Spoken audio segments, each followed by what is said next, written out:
Bonjour tout le monde.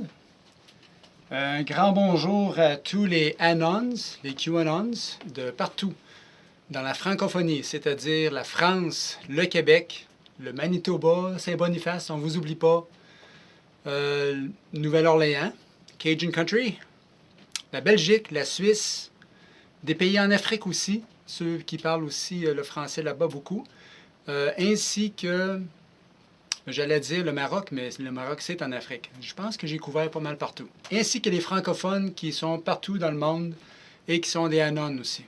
Bonjour et bienvenue. Mon nom est Stéphane Watoni, je suis sur Facebook, vous pouvez m'ajouter. Cette vidéo, là aujourd'hui, je m'excuse un peu parce que lorsque je donne cette conférence sur la Grande Pyramide, le sujet d'aujourd'hui, c'est que la conférence, ça dure en moyenne environ 2 heures. Aujourd'hui, j'ai les moyens du bord. J'ai un tableau, j'ai pas mon PowerPoint, toutes les images. On y va non pas à l'aveuglette, mais spontané. Donc, ça vient du cœur. Et avec les événements qui se passent dans le monde, nous sommes présentement le 25 mars, et puis il faut grouiller, il faut agir vite. Nous savons pourquoi, hein? Donc, la question aujourd'hui, c'est concernant la Grande Pyramide, mais avant ça, je veux adresser peut-être certaines inquiétudes, certains messages que je vois passer, défiler dans mon Facebook ainsi que dans des vidéos YouTube qui diraient que Trump est un agent infiltré du Deep State et qu'en secret, il travaillerait pour faire instaurer le nouvel ordre mondial en passant par l'implantation d'une puce, par un vaccin activé par la 5G pour emmener l'Antichrist et l'intelligence artificielle pour nous tuer tous.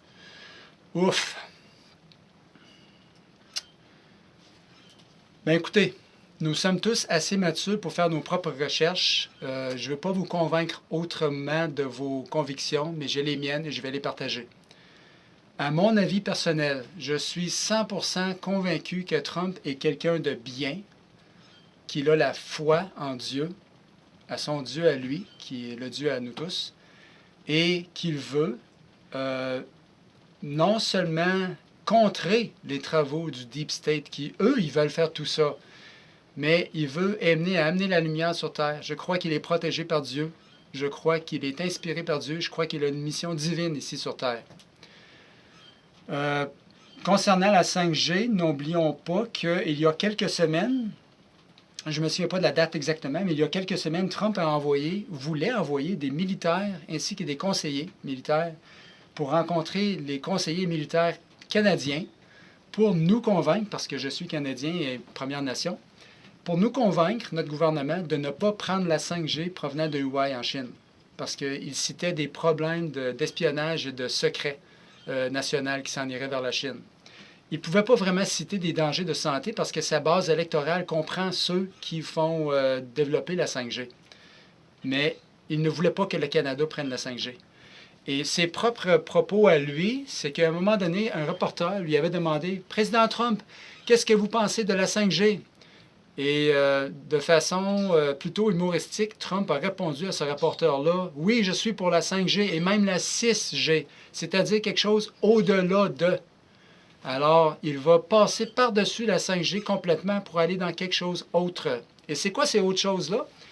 C'est que, souvenons-nous aussi que l'oncle de Trump, John Trump, c'est la personne qui a recueilli les notes de Nikola Tesla, qui était déjà des années-lumière en avance sur Thomas Edison, non seulement en ses découvertes pour l'électricité, mais pour l'énergie libre.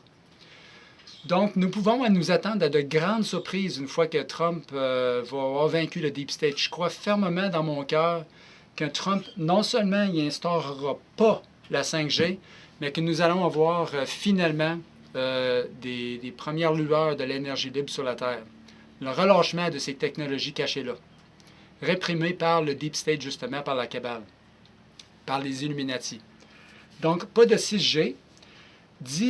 Qui dit pas de 5G, dit non plus pas de puce, parce que n'oublions pas non plus que la base électorale de Trump représente en grande partie les républicains, mais aussi les démocrates qui se sont convertis, et aussi les gens qui étaient sur la clôture entre les deux. Mais cette base électorale-là, elle est grandement influencée, elle croit grandement à la Bible. Et ils sont très familiers aussi avec le livre de l'Apocalypse, les Révélations.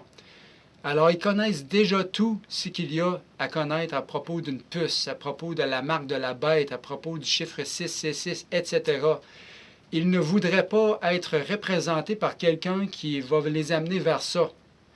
Et demandez-vous aussi si un président qui est soutenu, on voit souvent des photos de ça d'ailleurs sur Internet, des gens qui mettent leurs mains directement sur Trump en priant, non seulement à Dieu, mais à Jésus de protéger cet homme. Ouf!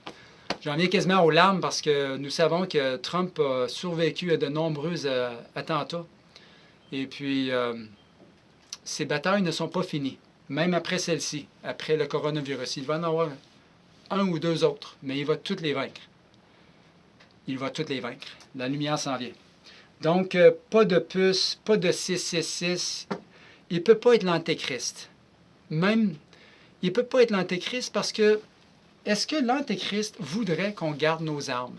Est-ce que l'Antéchrist voudrait qu'on garde nos pays, nos frontières, nos philosophies, nos familles, nos politiques à nous? Non, il n'a jamais dit ça. Il a toujours dit, gardez vos armes, gardez vos pays, soyez fiers de vos nationalités, gardez vos langues. D'ailleurs, les États-Unis, c'est multilingue, hein? C'est pas juste l'anglais là-bas, là. Trump représente l'antithèse, l'opposé de tout ce que le Deep State est. Le Deep State, c'est lui. C'est lui qui veut éliminer les frontières, qui veut éliminer les pays, les genres, les familles, les parents. Il veut éliminer tout ça pour amener leur nouvel ordre mondial. Non. Alors, Trump n'est pas l'Antéchrist. Définitivement pas. Je ne peux pas vous convaincre là-dessus, mais j'en suis convaincu et je partage ça. Donc, on en va au vif maintenant du sujet. Comment est-ce que la Grande Pyramide représente l'être humain? Parce que c'est pertinent à ces jours-ci. Hein? Lorsque nous regardons et étudions le concept des Illuminati, nous savons que les Illuminati favorisent beaucoup de symbologie. Et un des symboles, c'est un œil au-dessus d'une pyramide. Et le chiffre 13 est très représenté aussi là-dedans. Ainsi que les chiffres maîtres comme 33, etc. Mais ce que je vous présente aujourd'hui, c'est des preuves, des indices forts pour dire que la pyramide, comme telle, n'est pas un symbole de mal. Elle est utilisée pour le mal. D'ailleurs, l'Égypte, il y a des millions de gens qui ont été en Égypte pour faire des initiations, des rituels, et juste par intérêt, parce qu'ils se sentaient attirés vers l'Égypte, vers les pyramides. Il y en a qui ont grimpé la pyramide d'Égypte, il y en a qui ont dormi dedans pour faire des belles expériences. Et à ma connaissance, il n'y a pas eu beaucoup de gens qui ont eu des expériences négatives à être à côté de la grande pyramide d'Égypte. Donc, la pyramide des Illuminati, ils utilisent un symbole, un outil pour le mal. Et puis c'est vrai pour n'importe quel outil. Si je prends un couteau, ce couteau-là peut aussi bien tuer quelqu'un, comme il peut tailler quelque chose ou couper quelque chose pour nourrir quelqu'un. Un couteau, c'est un outil. Bien, la pyramide, c'est un outil aussi. Donc, si je vous disais que la pyramide est aussi un être humain. Quoi? Je vais répéter ça. La pyramide est aussi un être humain. Qu'est-ce qu'un être humain? Bien, il y en a qui vont me dire qu'un être humain, c'est de la peau, des os, des fluides, du sang, de la salive, des nerfs, des impulses électriques, etc., etc. Oui, mais ça, c'est la même chose pour les animaux. Un être humain, au niveau spirituel, au niveau symbolique, c'est quoi? Les signes astrologiques, combien il y en a? 12. Donc, la pyramide contiendrait les 12 signes astrologiques. La Grande Pyramide contient aussi les éléments de terre, air, eau et feu. Donc, 4 éléments. Et les 4 éléments de terre, air, eau, feu sont dans la pyramide aussi. Puis en passant, pour ceux qui parlent l'anglais, vous pouvez aussi télécharger mon livre qui s'intitule Dreaming the Pyramid. Dreaming the Pyramid, googlez ça, Stéphane Wateni, puis vous allez tomber sur des PDF de mon livre que j'ai mis gratuitement en ligne il y a presque 20 ans. Donc, tout ce que je vous dis ici, c'est des choses que j'ai mis dans mon livre il y a environ une vingtaine d'années, qui est disponible en ligne. Donc, les 4 éléments, ce qu'on retrouve aussi, c'est des cristaux. Hein? Parce que nos corps, nous contenons des cristaux, parce que l'eau lui-même, lorsqu'on le rend froid, il se cristallise. Puis nous sommes grandement fait partie d'eau, donc les cristaux se retrouvent là-dedans. Nous avons aussi des chakras, et la pyramide elle-même contient des chakras. Nous allons tous démontrer, je vais démontrer comment que la pyramide contient tout ça. Il y a aussi le Kundalini, qui est représenté la plupart du temps par un serpent ailé. Et le serpent ailé est aussi là-dedans. 1, 2, 3, 4, 5, 6. Aussi le yin et le yang. Yin, yang, c'est-à-dire, selon les principes du taoïsme, mâle, femelle, positif, négatif, ou négatif, positif, excusez. Noir, blanc, etc. Deux opposés qui vivent en unison, ensemble, qui contiennent chacun ce que l'autre veut avoir de chaque côté. Donc, pourrions dire aussi mâle et femelle. Et à la fin de tout ça, il y a aussi un 13e signe. Et le 13e signe, c'est quoi? C'est l'unification des 12 signes astrologiques en un. Et je vais aussi démontrer comment c'est représenté dans ça. Fait qu'à la fin de cette courte vidéo, vous allez comprendre comment et pourquoi les Illuminati ont distordu tout ça ici pour subvenir à leurs besoins maléfiques. Ils ont pris quelque chose de bien pour le tordre. Ils ont twisté ça, on dirait en anglais. They distorted it. Excusez, hein, je suis vraiment là, j'opère off the cuff, spontanément ici. Là. On va commencer par les 12 signes astrologiques.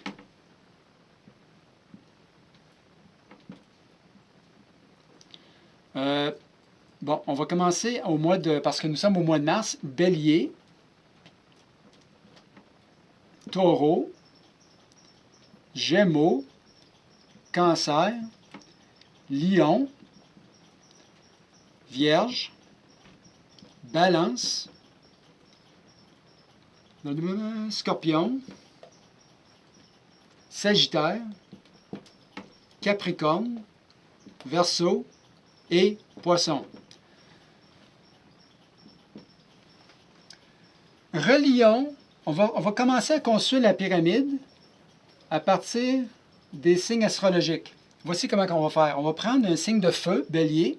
On va retrouver son autre signe de feu correspondant, c'est-à-dire Lion. L'autre signe de feu, Sagittaire, et on retourne à Bélier. Là, ce n'est pas un triangle parfait ici, mais chaque triangle que nous venons de créer possède un angle de 60 degrés. C'est un triangle équilatéral. Faisons la même chose pour les autres signes. On va refaire ça ici, par exemple. Un peu mieux. Tiens, ça c'est mieux. Taureau, qui est un signe de terre. Vierge. Capricorne. Taureau. Un autre triangle équilatéral. Gémeaux, un signe d'air. Balance, signe d'air. Verseau. Gémeaux. Cancer, signe de l'eau. Scorpion. Poisson. Cancer. Ce que nous venons de créer, c'est une étoile à 12 pointes que si on les sépare, puis on les met un à côté de l'autre, et l'élément de terre, air, eau, feu, chacun contenant 3 signes, puis on les met tous ensemble, nous venons de créer une pyramide avec les mêmes angles de la grande pyramide d'Égypte. Ici. Donc la pyramide contient les 12 signes, ainsi que les 4 éléments de terre, air, eau, feu.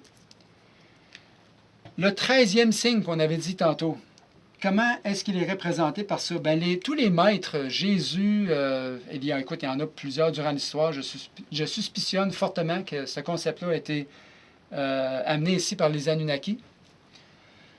Le 13e signe, ça représente tout simplement l'ensemble de tous les signes en un seul. Le 13e signe ici dans le centre. C'est-à-dire que Jésus aurait représenté le summum la somme totale de tous les traits positifs, de tous les signes autour de lui, pour vivre avec ses disciples. Il représentait le 13e signe. Et les autres disciples étaient la base de cette pyramide. Déjà là, vous avez un rapprochement entre ça et le grand saut des États-Unis sur l'endos du dollar américain. Vous êtes capable de voir une pyramide avec 13 niveaux. C'est tout du symbolisme que les Illuminati ont pris et ils ont distorsionné pour faire paraître mal le symbolique de la pyramide. OK, bon, on élimine tout ça ici. On procède maintenant aux cristaux. Comment est-ce qu'un cristal représente une pyramide? Bien, un cristal tétraédral possède une copie en dessous. Ça veut dire que la grande pyramide contiendrait symboliquement, pardon, pas littéralement, mais symboliquement, une pyramide en dessous avec les mêmes angles de celle au-dessus. Donc, nous pouvons considérer que la grande pyramide est représentée aussi par un cristal. Et des cristaux, nous en avons en nous. Qu'est-ce que ça fait un cristal? Bien, c'est grâce à la technologie des cristaux que nous avons des CD, des ordinateurs, des lasers. Presque toute forme de technologie utilise des cristaux. Donc, qu'est-ce que ça fait un cristal? Donc, nous avons des cristaux en nous. La grande pyramide, elle représente les 12 signes, le 13e signe, les 4 éléments en lui, et aussi d'un cristal. Donc, tout ce qu'un cristal peut faire, nous pouvons faire. Et qu'est-ce que ça fait un cristal sur le côté spirituel? Si on prend une lumière, on prend une lumière solaire ici. Je ne veux pas dire le soleil, mais je veux dire au-delà du soleil. Je veux pas... Pour nous, les Amérindiens, quand on louangeait le soleil, c'était pas qu'on louangeait le soleil. On louangeait à travers le soleil vers le Créateur. Ça ici, le soleil, ça représentait seulement une fenêtre pour nous. Je ne sais pas si vous comprenez. Donc, là, je viens de dessiner un Q ici. Ce soleil-là, cette lumière divine-là, lorsqu'elle rentre dans une pyramide, représentée par la grande pyramide et les cristaux dans nos corps, qu'est-ce qu'on voit? 7 chakras. Donc, 7 chakras. Donc, la pyramide aussi contient les 7 chakras. Et les 7 chakras sont aussi en nous, parce qu'ils sont une manifestation physique d'une lumière divine en nous. Le Kundalini. Je vais essayer de faire ça vite. Il me reste 9 minutes. Ça passe, hein, le temps? Oh boy!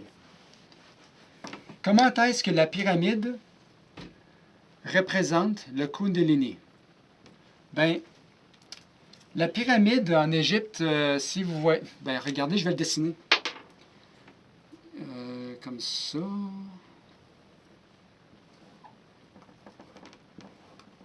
Le symbole Wadjet,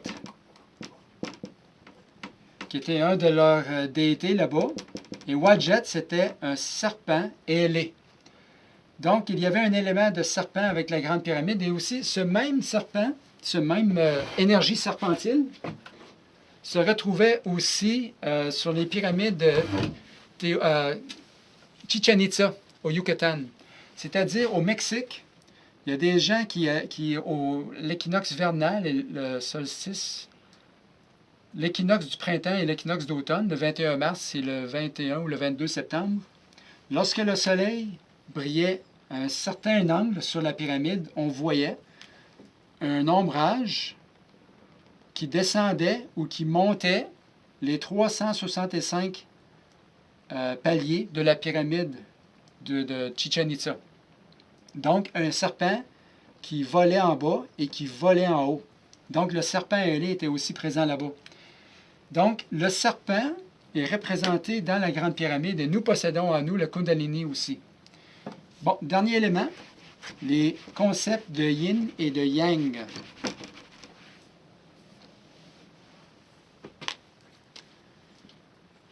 Le yin et le yang.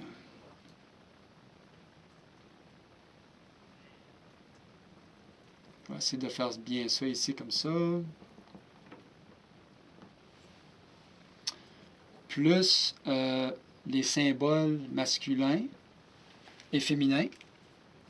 mâle, femelle, yin-yang. Comment est-ce que ça, c'est représenté dans la pyramide? Ce qu'il faut savoir, c'est que dans la pyramide, nous avons deux chambres principales. La chambre, je vais peut-être me tromper aussi, ici aussi, mais il me semble que ça ici, c'est la chambre de la reine. Donc, j'allais écrire ça en anglais, mais je vais... La reine et la chambre du roi, qui est au-dessus ici. Donc, nous avons femelle, mâle, vivant dans la même structure.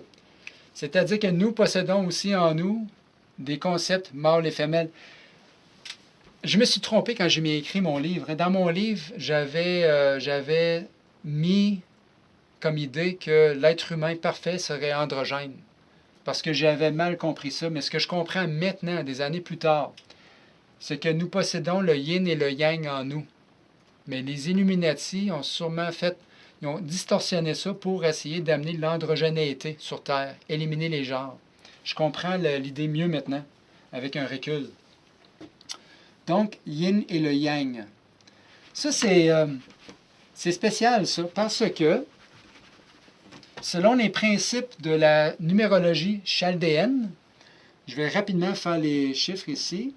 A, B, C, D, E, F, J, H, I, J, K, L, M, N, O, P, Q, R, S, T, U, V, W, X, Y et Z. 1, 2, 3, 4, 5, 8, 3, 5, 1, 1, 2, 3, 4, 5, 7, 8, 1, 2, 3, 4. Regardez bien ça. 6, 6, 6, 5, 1, 7. Pas assez pour faire peur, ça? Mais attends une minute. Bon, ce que j'avais dit tantôt, la chambre du roi, mais prenons les mots en anglais. King et Queen. Donc, c'est ça ici. King et Queen. J'espère que vous êtes capable de voir ça. Prenons les mots ici, les lettres ici qui correspondent à certains chiffres, à certaines lettres. 2, 1, 3, excusez, 5, 3, 1, 6, 5, 5, 5. King, lorsqu'on additionne les 4 chiffres ici, 2 plus 1 égale 3, 3 plus 5 égale 8, 8 plus 3 donne 11. Un chiffre maître dans la numérologie chaldéenne. Si on fait la même chose pour Queen, 1 plus 6 égale 7, 7 plus 5 égale 12, 12 plus 5 égale 17. Un petit salut à 17. Et 17 plus 5 donne 22.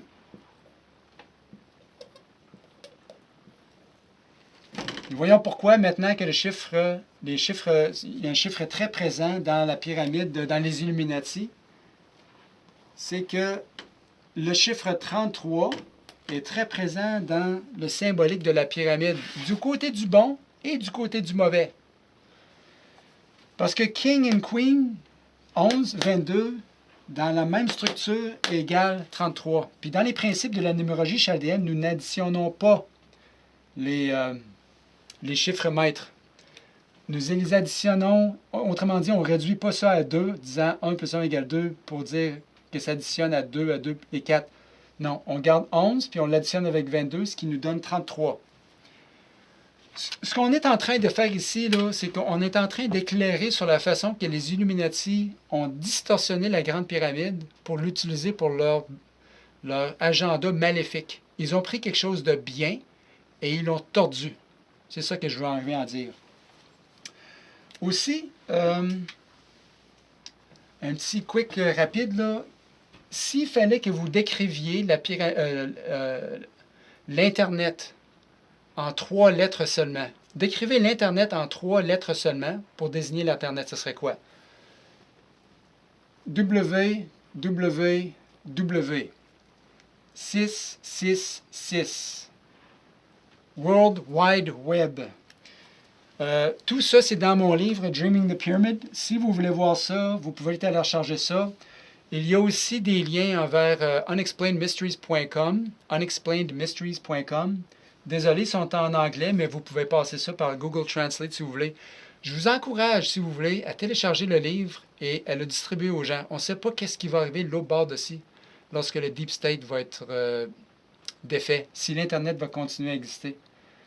Mais j'espère que ce savoir qui est ancien là, pour dire que la pyramide représente nous, avec tous les éléments des 12 signes astrologiques, les 4 éléments de terre, air, eau, feu, le 13e signe, c'est-à-dire le maître divin, représenté par Jésus dans ce cas-ci, les cristaux, les chakras, le kundalini, et le yin et le yang, est tout présent dans la pyramide et nous sommes...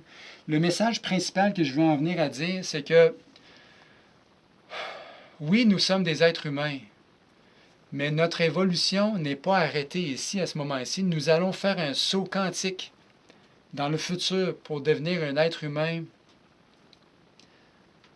Je ne veux pas dire augmenté électroniquement, mais nous allons gagner des pouvoirs fascinants dans le futur. Ce n'est pas juste des technologies libres que nous allons gagner des pouvoirs en nous-mêmes que nous n'avions pas avant ou que nous avons perdus il y a longtemps. Et sur ce, je vous souhaite une belle journée. C'était fait à la vite, mais j'espère que vous allez voir rapidement le qui, le quoi, le comment et surtout le pourquoi de la Grande Pyramide en regardant cette petite courte vidéo.